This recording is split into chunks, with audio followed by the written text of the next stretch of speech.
नमस्कार मित्रों, यथार्थ दृष्टि में आपका स्वागत है। पद्म पुराण से ली गई इस कथा में शाप और वरदान का संघर्ष दिखाया गया है। मृत्यु देवता की पुत्री को शाप था कि उनके गर्भ से उत्पन्न पुत्र दुष्ट व अत्याचारी होगा, और उनके पति अंग को यह वरदान था कि उनका पुत्र धर्मपरायण, प्रजापालक और पुण्यात्मा होगा। दोनों का विवाह हुआ। इस विवाह के उपरांत पुत्र का जन्म हुआ। पुत्र कैसा हुआ, उसमें कौन से गुण थे और कौन से दुर्गुण थे, ये जानने के लिए सुनिए यह कथा। सुनीता मृत्यु देवता की कन्या थी।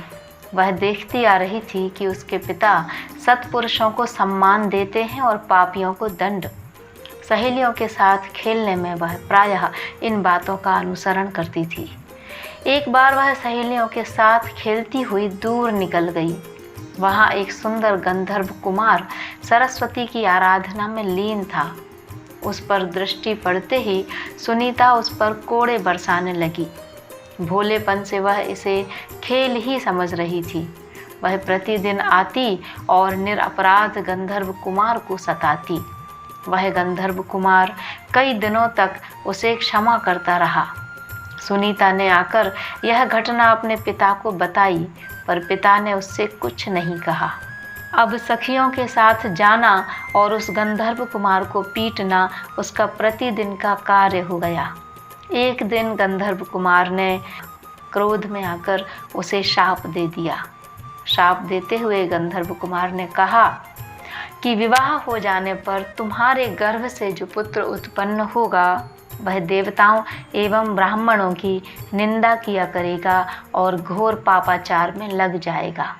इस बार भी सुनीता ने सारी घटना अपने पिता को सुना दी। शाप की बात सुनकर पिता को बहुत दुख हुआ।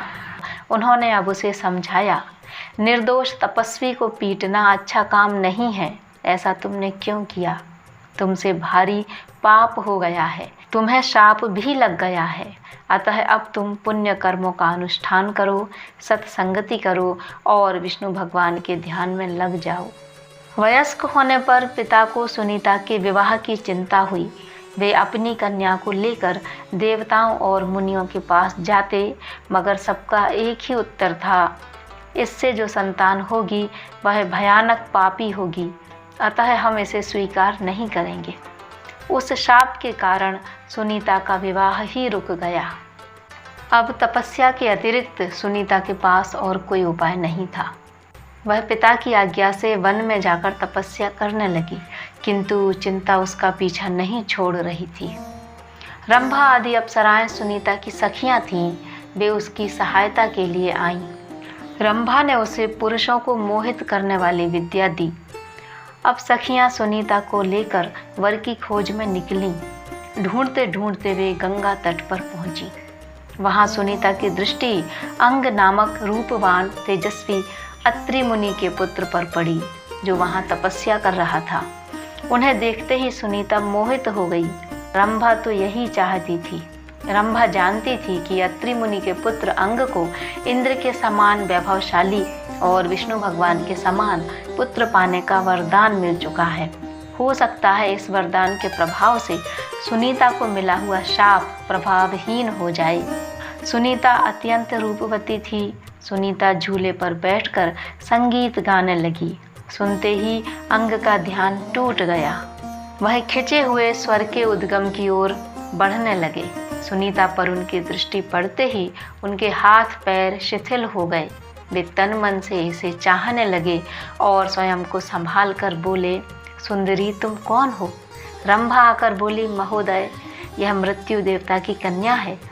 इसमें सब शुभ लक्षण हैं। यह पति की खोज में निकली है। हम इसकी सखियां हैं। रंभा के अनुकूल वचन सुनकर अत्रि कुमार अंग को बहुत संतोष हुआ। उनकी अकुलाहट कुछ कम हो गई।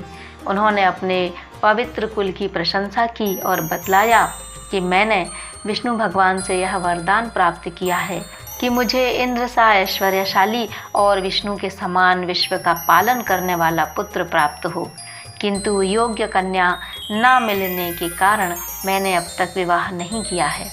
यह कुलीन कन्या यदि मुझे ही वरण कर ले तो मैं इसे अदेय वस्तु भी दे सकता हूँ। रंभा तो यही चाहती थी, अतः बोली, हम लोग भी योग्य वर की खोज में हैं। यदि आप चाहते हैं कि सुनीता आपकी धर्म पत्नी हो तो आप हमें विश्वास दिलाइए कि आप इसके गुण दोषों पर कभी ध्यान नहीं देंगे। अंग को रंभा की बातें वरदान लग रही थीं। उन्होंने अपना हाथ स्वीकृति में सुनीता के हाथ पर रख दिया।